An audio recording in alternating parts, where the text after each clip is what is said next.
আসসালামু আলাইকুম রহমতুল্লাহি ওয়াবারাকাতুহু। সম্মানিত দর্শক, বাংলাদেশের রাজনীতিতে এখন অদ্ভুত সব ঘটনা ঘটছে। এই রাজনীতির যে ঢেউ, এই ঢেউ স্বাভাবিক নয়। অন্য সময়তে আমাদের পদ্মাতে যে ঢেউ হয়, কক্সবাজারে যে ঢেউ হয়, কিংবা ধরুন কুয়াকাটাতে যে ঢেউ হয়, সেগুলোর একটা স্বাভাবিকতা আছে। যারা নদীর পাড়ের মানুষ, পদ্মা তীরের মানুষ, তারা জানেন, যারা কক্সবাজারের মানুষ তারা জানেন যে কি ধরনের ঢেউ হয়।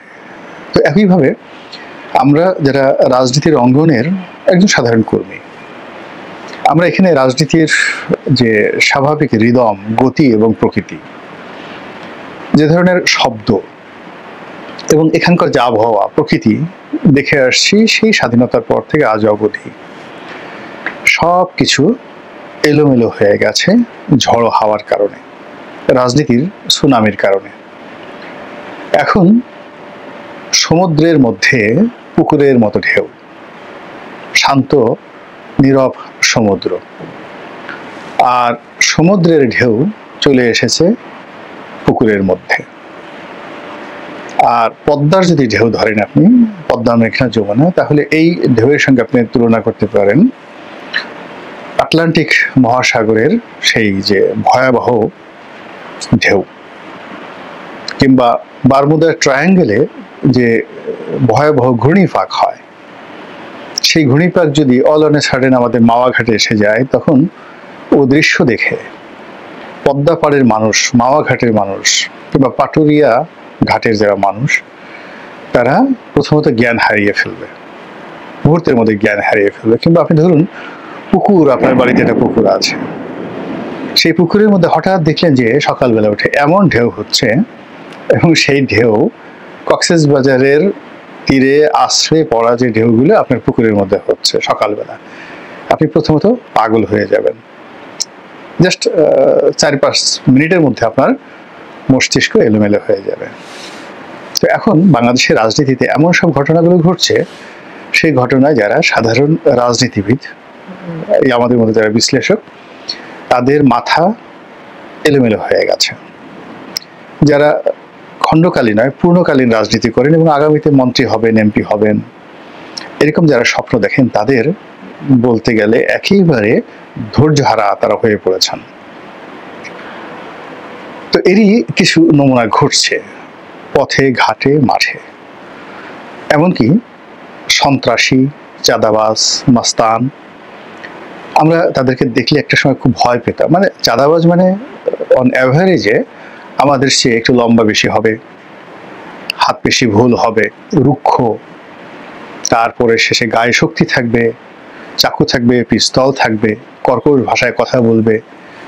কিন্তু এখন কি হলো, দেখা গেল 6 ফুট একজন শক্তিশালী মানুষ দোকানদারি করছে, তার কাছে এসে চাঁদা দাবি করলো 3 ফুট উচ্চতার একজন ছেলে, একেবারে 6 ফুট যে মানুষটি, সে একটা ধাক্কা দিলে সে পড়ে যাবে। আর এই যে খুদে চাঁদাবাজ, সেই খুদে চাঁদাবাজের ভয়ে 6 ফুট বা 6 ফিট উচ্চতার যে মানুষটি থর থর করে কাঁপতে কাঁপতে মুহূর্তের মধ্যে তার উচ্চতা 2 ফিটে সে নামিয়ে আনলো, অর্থাৎ সে 3 ফুট উচ্চতার চাঁদাবাজের পায়ের উপর সে পড়ে গেল। এই দৃশ্য মানে কেমন হয়, যে ধরেন সুন্দরবনের রয়্যাল বেঙ্গল টাইগার, সেই রয়্যাল বেঙ্গল টাইগার হাঁটাচলা করছে, পথে একটা ছাগলের সঙ্গে তার দেখা হয়েছে। তো ছাগল জিজ্ঞাসা করলো, কি খবর বাঘ, তোর এত বড় সাহস, তুই আমার সামনে দিয়ে যাচ্ছিস, সালাম নাই কালাম নাই, এটা কি ধরনের কথা? বাঘ যদি মুহূর্তের মধ্যে ছাগলের পায়ের উপর পড়ে যায়, হাউমাউ করে কান্নাকাটি শুরু করে, হুজুর ভুল হয়ে গেছে, এই যাত্রায় ক্ষমা করে দেন, আর কখনো এই ভুল হবে না, এরকম একটা দৃশ্য যদি আপনি ক্যামেরায় ধারণ করেন এবং সেটি আপনি দেখতে থাকেন, কি ধরনের একটা অনুভূতি আপনার হবে? ঠিক একই অনুভূতি এখন রাজনীতিতে চলে এসেছে। শেখ হাসিনা যখন ক্ষমতায় ছিলেন, তখন মনে হতো যে আর বোধহয় বাংলাদেশের রাজনীতিতে শেখ হাসিনার বাইরে কেউ আসবে না। শেখ হাসিনার ইন্তেকালের পর তার সন্তান আসবেন, তার মেয়ে আসবেন, তার ছেলে আসবেন, নাতি আসবেন, ফুতি আসবেন, এভাবে যে কত বছর চলবে, আমাদের সারা জীবন এই আওয়ামী লীগের গানই টানতে টানতেই আমাদের চলে যাবে। কিংবা ধরুন 2001 থেকে 2006 পর্যন্ত 111-এর সময়টিতে আমাদের মনে হতো যে বেগম জিয়া, তারেক রহমান এর বাইরে আসলে পৃথিবী নেই। হারিস চৌধুরী, মোসাদ্দেক আলী ফালু এর বাইরে আসলে কোনো ক্ষমতাধর লোক নেই, ওনারাই সবকিছু। পৃথিবীতে যদি শক্তিশালী কোনো ভবন থাকে, ওটা হোয়াইট হাউস নয়, কিংবা ওটি এলিসি প্রাসাদ নয়, বাকিংহাম প্যালেস নয়, কিংবা 10 নম্বর ডাউনিং স্ট্রিট নয়, ওটি হলো আমাদের হাওয়া ভবন। বাংলাদেশের হাওয়া ভবন পৃথিবীর সব চাইতে শক্তিশালী একটি ভবন। কিন্তু 1/11 যে বাতাস, সেই বাতাসে সব কিছু তছনছ হয়ে গেল। যারা ক্ষমতায় এলো তারা শেখ হাসিনাকে ধরে ফেললো, খালেদা জিয়াকে ধরে ফেললো। ধরার পর তারা বললো যে আমরা কোনো চুনো পুঁঠি ধরি না, আমাদের কাজ কারবার হলো সব রাঘব বোয়ালদের সাথে। আর এই দৃশ্য দেখে আমাদের অন্তরাত্মা কেঁপে গেল। আমরা ভয়ে কম্পমান হয়ে ভাবতে থাকলাম, এও কি সম্ভব? তো এই যে স্মৃতি, সেই স্মৃতি গত 15 বছরে আমরা ভুলে গেছি। ভুলে যাওয়ার পর শেখ হাসিনার পর আবার নতুন যে স্মৃতি আসছে, এখন যাদের হাতে ক্ষমতা তাদেরকে আমরা শেখ হাসিনার চাইতেও বেশি ভয় করি, বেশি সময় করি। এখন আমাদের সন্তান সম যে সকল রাজনৈতিক নেতা এই মুহূর্তে দাপিয়ে বেড়াচ্ছেন, সেটা জনাব নাহিদ মহোদয় হন, জনাব সার্জিস আলম সাহেব হন, হাসনাত আবদুল্লাহ সাহেব হন, অথবা অন্য যারা আছেন, আসিফ মাহমুদ, সজীব ভুইয়া, তাদেরকে দেখলে আমাদের মনে হয় ওনারা এক একজন রাজনীতির হিমালয়। কিসের জিয়াউর রহমান, কিসের বঙ্গবন্ধু, তারা এই বাংলাদেশে কিছুই ঘোড়ার ডিম করতে পারেননি। এই এখন যারা রাজনীতির মহিরুহু, তারাই এই দেশের স্বাধীনতা দিয়েছেন, তারাই দেশটি চালাবেন, এবং তাদের কথায় আমরা লেফট রাইট করব, ডানে ঘুরব, বামে ঘুরব। তারা যদি বলেন গার্ড সাবধান, আরামে দাঁড়াও, আমরা আরামে দাঁড়াবো, মানে সেগাইয়ে দাঁড়াবো আর কি। গার্ড সাবধান, হুঁশিয়ার, অ্যাটেনশন, অমনি আমরা একেবারে সেগানো অবস্থা থেকে 2 পায়ের মধ্যে যে ফাঁক, সেই ফাঁক বন্ধ করে আমাদের 2 পা দিয়ে অন্ডকোষ চেপে ধরে দাঁতে দাঁত লাগিয়ে আমরা এমন অ্যাটেনশন নিয়ে তাদের দিকে তাকাবো, মনে হবে যে পৃথিবীতে সমস্ত চাঁদের আলো, সমস্ত সূর্যের আলো সেই আমাদের যারা কমান্ডার তাদের মুখের উপরে আপর্তিত হয়েছে। ওটার মধ্যে আমাদের আনন্দ, ওটার মধ্যে আমাদের বেঁচে থাকার সার্থকতা। তো এরকম একটা আবহাওয়া তৈরি হয়ে গেছে। বড় বড় শিল্প গ্রুপ, যেখানে 1 লাখ 1.5 লাখ লোক চাকরি করে, যেখানে এই তাদের শ্রমিক কর্মচারীদেরকে প্যাদানি দেওয়ার জন্য তাদের শত শত নয় হাজার হাজার সিকিউরিটি গার্ড রয়েছে। তো তারা যে সকল ভবনে বসবাস করেন, এগুলোকে বলা হয় হোয়াইট হাউস, এগুলোকে বলা হয়, এরকম অনেক নাম আছে ধনীদের আমাদের ঢাকা শহরের। যে ধনীতে গত 15-16 বছরে বা 20 বছরে ওই ধনীদের বাড়িতে মেহমান হওয়ার জন্য, একটু সেই ধনী ব্যক্তিদের সঙ্গে মোলাকাত করার জন্য যারা বড় বড় মন্ত্রী এমপি তীর্থের কাকের মতো বসে থাকতেন, এখন সে সকল ধনীরা, এ সকল নতুন যারা বিপ্লবী, তাদের ভয়ে এমন কম্পমান, যে দৃশ্য এই যে আমরা এখন ভিডিও করছি, যে এখন এই সময় আপনারা দেখতে পাচ্ছেন যে আকাশে বজ্রপাত হচ্ছে। তো বজ্রপাত, এই যে আমি যখন ভিডিওর কথা বলছিলাম, খুব জোরে উপর যে বজ্রপাত হচ্ছিল, এবং একটাতে তো একেবারে লাইট আমাদের রুমের মধ্যে চলে এলো। কিছুটা হলেও দেখবেন যে আমার মুখের যে ভাষা, আতঙ্কগ্রস্ত আমি হয়ে পড়েছিলাম। বজ্রপাতে মনে হলো যে দরজা ভেদ করে আমার এই রুমের মধ্যে ঢুকে পড়বে। তো এখন যারা এই যে দুর্ভেদ্য দুর্গ গড়ে তুলেছিলেন এই নগরীতে, এই মহানগরীতে, তারাও এরকম বিপ্লবীদের ভয়ে তটস্থ থাকেন, কখন ডাক পড়ে, কখন হুকুম আসে ইত্যাদি। তো এরকম একটা অবস্থার মধ্যে রাজনীতির অঙ্গনেও ওলটপালট হচ্ছে। এখন বাংলাদেশের প্রধান দুটো দল আওয়ামী লীগ এবং বিএনপি। আওয়ামী লীগ চলে গেছে, এবং যারা বিপ্লবী নেতা আছেন তাদের ভয়ে আওয়ামী লীগ এখন টুশব্দ করছে না। বাংলাদেশে যারা আছেন একেবারে পালিয়ে আছেন। এদের উপর মনে হচ্ছে যেন বজ্রপাত হয়েছে, মানে ঠাডা পড়েছে, এবং তাদের মুখের উপর ঠাডা পড়েছে। তারা চোখের উপর ঠাড়া পড়েছে, তারা কোন অবস্থাতেই দুনিয়ার সব কিছু দেখেন, কিন্তু এই বাংলাদেশের বর্তমান রাজনৈতিক পরিস্থিতি দেখেন না। অন্যদিকে বিএনপি প্রথম দিকে মানে এই বিপ্লবীদেরকে তারা পাত্তা দিতে চাননি, কিন্তু জুলাই মাসে এসে 2025 সনের জুলাই মাসে এসে বিএনপির বোধোদয় হয়েছে এবং তারা বুঝতে পেরেছে যে ইতিমধ্যে এই বিপ্লবীরা যে জায়গা করে নিয়েছে সেই জায়গা দখল করা তাদের পক্ষে সম্ভব নয়। এই যে একটা নতুন জেনারেশন জি, এখন বিএনপির 40 বছর 50 বছরের অভিজ্ঞতা সম্পন্ন, 70 বছরের বয়স্ক, 80 বছরের বয়স্ক যে সকল রাজনৈতিক নেতৃত্ব, তারা পায়ের উপর পা তুলে প্রজ্ঞা দেখাতেন, কর্তৃত্ব দেখাতেন। এখন তারা এই 28-26 বছরের তরুণদের ভয়ে থরথর করে কাঁপছেন এবং এই তরুণদের সঙ্গে কোনো চ্যালেঞ্জে তারা যাচ্ছেন না, কোনো অবস্থাতে যাচ্ছেন না। এরকম একটা পরিস্থিতিতে আগামীতে দেশের প্রধানমন্ত্রী হবেন জনাব নাহিদ ইসলাম, এরকম ঘোষণা যখন দেয়া হচ্ছে, মানুষজন বিশ্বাস করছে, আস্থা স্থাপন করছে যে না, বিএনপি তারেক রহমান সাহেব প্রধানমন্ত্রী হবেন না, নাহিদ সাহেবই প্রধানমন্ত্রী হবেন। ফলে নাহিদ সাহেব যেখানে যাচ্ছেন সেখানে তাকে কেন্দ্র করে একটা যাকে বলা হয় সেখানে একটা যে পরিবেশ পরিস্থিতি তৈরি হচ্ছে, ওই পরিবেশ পরিস্থিতি বিএনপি কোনো নেতাকে নিয়ে তৈরি হচ্ছে না।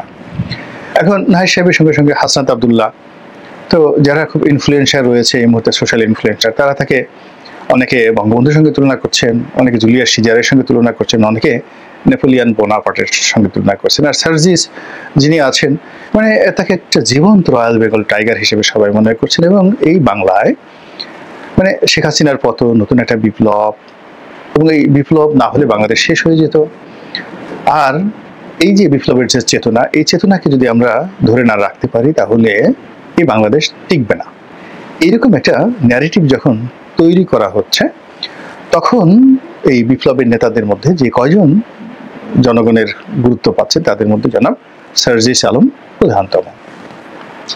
তো তিনি বিএনপির সর্বোচ্চ নেতা জনাব তারেক রহমান, যাকে বিএনপির সকল ভোটাররা মনে করেন আগামী দিনের প্রধানমন্ত্রী। তারপর যারা দুর্বল চিত্তের মানুষ তারাও তাকে প্রধানমন্ত্রী হিসেবে সমীহ করেন। এখন সেই সম্ভাব্য প্রধানমন্ত্রীকে হুমকি দিয়েছেন জনাব সার্জিস আলম, এবং তিনি বলেছেন যে তিনি যদি না শুধরান, চাঁদাবাজি বন্ধ না করেন, তার দলের নেতা কর্মীদেরকে তিনি যদি সামাল দিতে না পারেন, তিনি যদি রাজনীতি না বুঝেন, রাজনীতি না করতে পারেন, তাহলে তার পরিণতি হবে শেখ হাসিনার মতো। শেখ হাসিনাকে যেভাবে আমরা তুড়ি মেরে তাড়িয়ে দিয়েছি, শেখ হাসিনা যেভাবে আমাদের ভয়ে কোনো মতো জানটা নিয়ে পালিয়ে গেছেন, তো জনাব তারেক রহমানের অবস্থা তার চেয়ে খারাপ হবে। খারাপ হবে এই কারণে যে তিনি তো পালানোর সুযোগই পাবেন না। এর কারণ হলো তিনি তো দেশে আসছেননি এখন পর্যন্ত, আর আগামীতে দেশে আসবেন, আমরা তাকে সেই সুযোগ দেব না।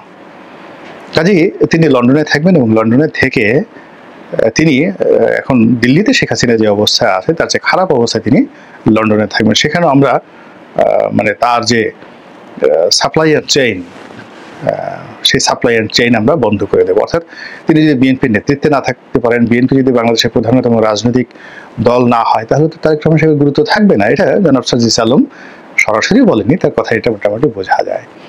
এবং বোঝার চেষ্টা করুন যে জনাব সার্জিস আলম যখন এই হুমকি দিয়েছেন, এটি পত্রপত্রিকায় লিড নিউজ হয়েছে, সোশ্যাল মাধ্যমে এটা নিয়ে কার্ড হয়েছে, এবং অনেকে এটা নিয়ে বক্তব্য দেওয়ার চেষ্টা করছেন, অনেকে ভোটাভুটি করার চেষ্টা করছেন এই স্বাধীন বাংলাদেশে কার অবদান বেশি, এই বাংলাদেশে সার্জিস আলম গুরুত্বপূর্ণ নাকি তারেক রহমান সাহেব গুরুত্বপূর্ণ, এগুলো নিয়ে ভোটাভুটি হচ্ছে। অনেকে পক্ষে বলছেন, বিপক্ষে বলছেন, কিন্তু ম্যাটার হলো যে জনাব সার্জিস আলম এবং তারেক রহমান সাহেব এখন একই বৃন্তে দুটো ফুল হয়ে গেছেন, একই গাছের দুটো শাখা, এবং দুটো শাখাতে রাজনীতির দুটো ফুল, রক্তজবা অথবা গোলাপ অথবা রজনীগন্ধা। এখন সেই ফুলের মধ্যে কোন ফুলটির সুবাস ভালো, কোন ফুলটি দেশ এবং জাতির জন্য ভালো, এবং কার কত গুরুত্ব রয়েছে, এগুলো নিয়ে আলাপ আলোচনা হচ্ছে। এবং সবচেয়ে বড় ব্যাপার হলো যে এই যে সার্জিস সাহেব যে তারেক রহমান সাহেবকে হুমকি দিয়েছেন, এখন তারেক রহমান সাহেব কিন্তু সার্জিস সাহেবকে পাল্টা হুমকি দেননি, বা দিতে আমি আর কি বলবো, দেননি। তারেক রহমান সাহেবের যারা ভক্ত অনুরাগী, তারাও তেমন একটা রাগ করেননি, কিন্তু শারজিল সাহেবের যারা অনুগত যারা লোকজন রয়েছেন তারা কিন্তু ভীষণ রকম ডে বাই ডে তারা মনে করছে যে এনসিপির যারা নেতৃবৃন্দ রয়েছেন তারা বিএনপির যে কোনো নেতার চাইতে জাতির কাছে খুবই গুরুত্বপূর্ণ, দেশ জাতি তাদেরকে ভালোবাসে এবং আগামী দিনের যে রাষ্ট্র ক্ষমতা তাদেরকে কেন্দ্র করে আবর্তিত হচ্ছে। তো কাজেই এই যে জিনিসটিকে বিএনপির লোকজন খুব স্বাভাবিকভাবে নিচ্ছে, এটা কিন্তু যাকে বলা হয় আমি দ্বিমত পোষণ করছি। এর কারণ হলো শেখ হাসিনার কিন্তু একই ভুল হয়েছিল। তিনি সেই নিজেকে তারেক রহমান সাহেবের পর্যায়ে নামিয়ে এনেছিলেন। জিয়াউর রহমান এবং বেগম জিয়া তাদেরকে বাদ দিয়ে তিনি সরাসরি তারেক রহমান সাহেবের সঙ্গে যে সংঘাত, সেই সংঘাতে তারেক রহমান ভার্সেস শেখ হাসিনা, এবং তার পরিণতিতে তারেক রহমান সাহেবেরই লাভ হয়েছে, শেখ হাসিনার ক্ষতি হয়েছে। তো একইভাবে এখন যে যুদ্ধটা হাসনাত ভার্সেস তারেক রহমান, তারপরে নাহিদ ভার্সেস তারেক রহমান, সার্জিস ভার্সেস তারেক রহমান, এই যে লেভেলের নিচে তারা নামছেন না। এনসিপির অন্তত 100 জন নেতা এবং নেত্রী শীর্ষ পর্যায়ে, তার মধ্যে আলটিমেটলি 20 থেকে 25 জন যাদের নাম চেহারা সারা বাংলাদেশের মানুষ মুখস্থ হয়ে গেছে এই গত 11 মাসে। তদ্রূপ গত 11 মাসে বিএনপির এরকম 20-25 জন কারো নাম আমরা মুখস্থ করা তো দূরের কথা, বলতেই পারবো না, নামই বলতে পারবো না। আপনাকে বলতে পারবেন যুব দলের সেক্রেটারির নাম কি, কিংবা ছাত্র দলের সভাপতি সেক্রেটারির নাম কি? কয়জন আপনারা বলতে পারবেন নাম?